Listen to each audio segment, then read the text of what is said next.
ဒီဗီဒီယိုထဲမှာတော့ကျွန်တော်တို့ weapon တွေကိုကိုသုံးခြင်းတဲ့ effect အလိုက် infuse လုပ်ပေးရတဲ့ divine craft 2အကြောင်းရှင်းပြပေးမှာဖြစ်ပါတယ်။လောလောဆယ် game ထဲမှာရနိုင်တဲ့ divine craft 2သုံးခုရှိတယ်။ Fire White, Aqua West, Toxic Powder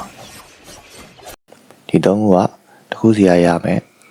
infuse effect တွေကလည်းမတူညီပါဘူး။ပထမဆုံးတစ်ခုက Fire ဒီကောင်က enemy ကို extra HP damage ထပ်ပေးတယ်ပြီးသွားရင်ကိုချလိုက်တဲ့ target တွေကိုမီးလောင်နေတယ်။အဲဒါကြောင့်မို့တခြားမီးလောင်လွယ်တဲ့ပစ္စည်းတွေနဲ့တွဲသုံးလို့ရတယ်။ဒုတိယတစ်ခုက water ဒီကောင်ကလည်း infuse လုပ်လိုက်မယ်ဆိုရင် extra damage ပေးမယ်ပြီးသွားရင် enemy ရဲ့ damage ကို reduce လုပ်မယ်။ရှိပါတဲ့ enemy နဲ့ချမယ်ဆိုရင်ကိုယ့်ရဲ့ damage က AC ကိုဖောက်ပြီးတော့ထိနိုင်တယ်။ဒီကောင်ရဲ့ enemy ကို damage reduce လုပ်ပေးတဲ့အတွက်ကြောင့်ကိုယ့် boss rate တွေမှာဆိုရင် 10 player ရဲ့အတွက်သုံးတဲ့ divine craft တစ်ခုပေါ့နော်။နောက်ဆုံးတစ်ခုကတော့ poison ဒီကောင်ကတော့ DPS player တွေသုံးတဲ့ဒီကောင်က fire နဲ့ရှင် fire ထပ်ပို့ပြီးတော့ damage ပို့ထွက်တယ်။အဲဒါကြောင့်မို့လဲဒီကောင်ကိုပဲသုံးကြတာများပါတယ် DPS တွေရတော့ဒီကောင်က fire လို့ပဲ HP damage ရမယ်ပြီးသွားရင် chi damage up ထည့်ရမယ်ဒီ divine craft 2တွေကိုပို့ပြီးတော့ကျန်းလာအောင်ကျွန်တော်တို့က upgrade လုပ်လို့ရတယ်အဲဒီ upgrade လုပ်လို့ရတာဘာမှလဲဆိုတော့ကျွန်တော်တို့ဒီ develop option တွေက gear tab ထဲကိုသွားမယ်ပြီးသွားရင်အောက်မှာ divine craft ဆိုတဲ့ tab လေးတစ်ခုပါတယ်ဒီ divine craft ဆိုတဲ့ tab ကတော့သူက level 56မှာစပြီးတော့တုံးလို့ရမယ်လို့တော့ရေးထားတယ်ပေါ့နော်အဲ့ tab ထဲမှာသက်ဆိုင်ရာ divine craft 2တွေကို upgrade လုပ်လို့ရမယ်လိုအပ်တဲ့ material တွေကိုသူကအောက်မှာပြထားတယ်ပေါ့နော်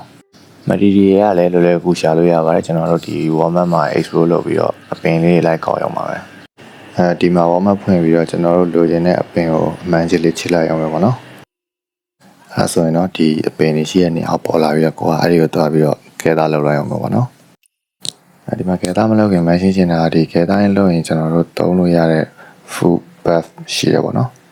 အရင်ဆုံးကျွန်တော်အဲ့ဒါတောက်ဝဲပြီးတော့အဲ့ဒါတုံးပြီးတော့မှကဲသားလုပ်မယ်ပေါ့နော်ဆိုင်ရပါမှာလဲဆိုတော့ဒီဂိုင်ဖန်မျိုးပါပေါ့နော်ဂိုင်ဖန်မျိုးရဲ့ဒီမျိုးရဲ့အောက်ဘက်တောင်လေးမှာအခုကျွန်တော်ပြထားတဲ့နေရာအတိုင်းပဲလိုက်သွားလိုက်ပေါ့နော်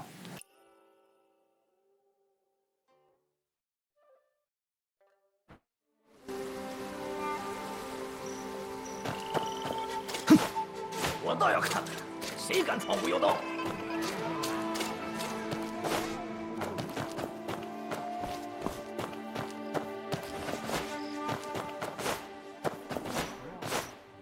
ကဲဆိုင်ရတော့ရောက်ပြီဒီရှေ့ကခေါက်ဆွဲဆိုင်ပေါ့ဒါတော့ဆိုင်နေရလေးပေါ့နော်အခုကျွန်တော်ပြထားတဲ့နေရာမှာပဲ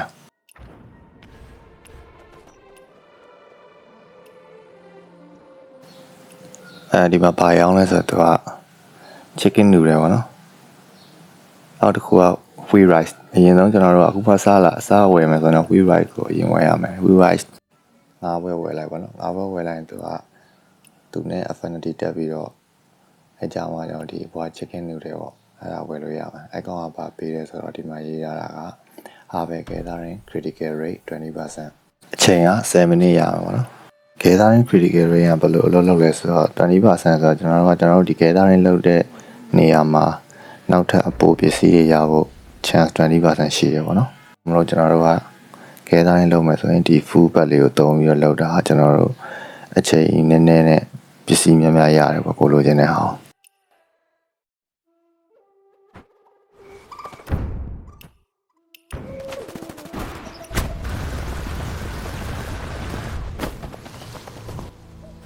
โอเคအခုကျွန်တော်တို့ကဲသားမဲ့အပင်လေးရှိတဲ့နေရာရောက်ပြီအဲ့တော့အဖူးဘတ်တော့မယ် inventory ဖွင့်မယ်ပြီးရင်ဒုတိယ tab ထဲကပြီးမှ consumable ဆိုတာရှိတယ်အဲ့ထဲမှာကျွန်တော်ခုနဝယ်တဲ့ chicken noodle ကိုရွေးမယ်ရွေးပြီးရင် consume နှိပ်လိုက်မယ်ဒါဆိုရင်တော့ကျွန်တော်တို့တုံးလိုက်တဲ့ food bag လေးကအောက်မှာပေါ်လာပြီပေါ့နော်ပတ်စစ်လေး7မိနစ်ချိန်ရမယ်7မိနစ်ကျော်သွားရင်တော့နောက်တစ်ခုထပ်တော့ပါနော်ဒီဗီဒီယိုလေးကတော့လောက်ပါပဲ